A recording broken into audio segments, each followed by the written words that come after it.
On est en avril 2014, dans une petite ville du Nouveau-Mexique. Des pelleteuses creusent dans une vieille décharge pour tenter de vérifier une rumeur vieille de plus de 30 ans.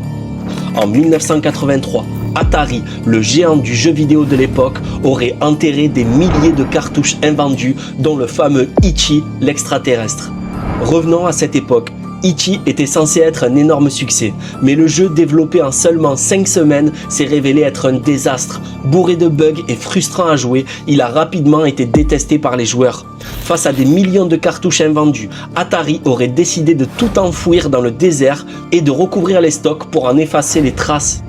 En 2014, cette légende urbaine devient réalité. Les pelleteuses découvrent des piles de cartouches et de consoles Atari, confirmant l'histoire. À l'époque, en 1983, l'industrie du jeu vidéo traverse une crise sans précédent. Trop de jeux de mauvaise qualité saturent le marché, les joueurs perdent confiance et les revenus du secteur s'effondrent. Passant de 3,2 milliards de dollars en 1983 à seulement 100 millions en 1985. C'est ce qu'on appelle le crash du jeu vidéo de 1983, un événement qui a particulièrement touché Atari, alors leader du marché. L'histoire ne s'arrête pas là. En novembre 2014, une vente sur eBay permet d'écouler ces cartouches pour un total de 37 000 $. Une cartouche de E.T. s'est même vendue à plus de 1500 $. Le jeu, autrefois symbole d'échec, est aujourd'hui un trésor pour les collectionneurs.